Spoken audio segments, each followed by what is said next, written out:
మంత్రులు శ్రీనివాసరెడ్డి గారికి, వెంకటరెడ్డి గారికి, శాసన మండలి సభ్యులు పెద్దలు జీవన్ రెడ్డి గారికి, శాసనసభ్యులు మాజీ పార్లమెంట్ సభ్యులు వివేక్ గారికి, ఈఎన్సీ గారికి, మిగతా అధికారులకు, కాంట్రాక్ట్ సంబంధించిన పెద్దలకు, పాత్రికేయులు, గౌరవ మంత్రి గారి ద్వారా అంటే మేము జిల్లాకు సంబంధించిన కూడా కొన్ని అంశాలు అన్నప్పుడు చూడడానికి కూడా నిషేధం, వినడానికి కూడా తెలియని పరిస్థితి. ఒక 2-3 అంశాలు. ఇది ఒక మానస పుత్రిక గత ప్రభుత్వంది. అసెంబ్లీలో పవర్ పాయింట్ ప్రజెంటేషన్ చేసి రీడిజైన్గా మార్చారు, మనకు ఎవరికి అప్పుడు అవకాశం లేకుండా. దీని ద్వారా అసలు ఎంత నీటిని లిఫ్ట్ చేసిండ్రు ప్రాజెక్టు పూర్తయిన దశలల్లా, ఎంత నీటిని రైతాంగానికి ఇచ్చిండ్రు, మళ్ళీ ఎంత నీటిని మళ్ళీ కిందికి వదిలిపెట్టాల్సి వచ్చింది, కరెంటు బిల్లు ఎంత వచ్చింది, ఎంత ఏరియా పారకం పెరిగింది.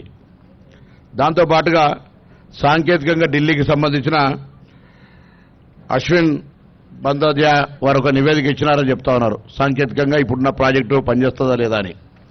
పోలీస్ కుట్ర కేసులో స్పష్టంగా వాళ్ళు చెప్తా ఉన్నారు, దానికి సంబంధించిన బాంబు అటువంటి అవకాశమే లేదనేటువంటి నివేదిక ఎఫ్ఐఆర్ లోపల ఇచ్చినటువంటిది తప్పు. ఆ రోజు దృష్టి మరల్చడానికి ఆనాడు ప్రభుత్వం ఒక పిటిషన్ ఇప్పించింది. దాని తర్వాత ఎఫ్ఐఆర్ చేసిర్రు, జాగిలాలను పంపిర్రు, దాని తర్వాత ఫోరెన్సిక్ నిపుణులు తీసుకున్నారు, అన్ని రిపోర్టులు మొత్తం ఎవ్రీథింగ్ తీసుకొని ఇందులో అటువంటి కుట్రకోణం లేదు, బాంబులు పెట్టే పరిస్థితి లేదు, 10 టీఎంసీల నిలుండం గల బాంబులు పెట్టేటువంటి ప్రతిభావంతులు ఈ దేశంలో లేరనేది స్పష్టం చేశారు.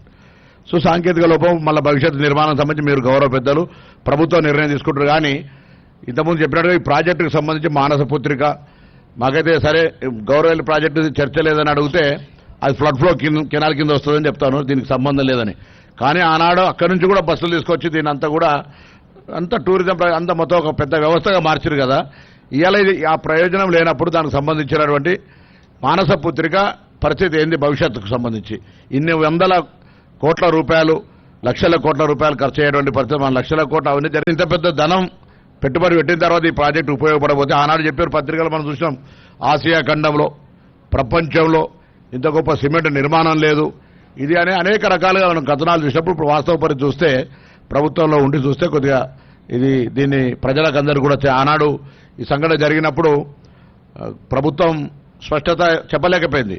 మనం గౌరవ మీరంతా కూడా మంత్రిగా, సంబంధిత శాఖ మంత్రిగా మీరు ఈరోజు ఒక పెద్ద కార్యక్రమం తీసుకొని వచ్చినారు. ఈ జిల్లా వాళ్ళంగా మేము కూడా భాగస్వాములే, మీరంతా కూడా ఒక నివేదిక, వాస్తవ నివేదిక తయారు చేసి గౌరవ ముఖ్యమంత్రి గారు కానీ ప్రభుత్వానికి ఇచ్చి దాని మీద ఎటువంటి భవిష్యత్ చర్య రైతాంగానికి ఏ విధంగా సరే గత ప్రభుత్వం తప్పు, గత ప్రభుత్వం సంబంధించిన జరిగినటువంటి వాస్తవాలు ప్రజలకు చెప్పడంతో పాటుగా భవిష్యత్తులో రైతాంగానికి మనం తీసుకునేటువంటి ఒక పాజిటివ్ అంశాలను కూడా దీనికి సంబంధించినటువంటి వాస్తవాలను చెప్పడంతో కార్యాచరణ తీసుకునేటువంటి జరగాలని నేను సందర్భంగా ఒక రైతాంగ పక్షాన్ని కోరుతూ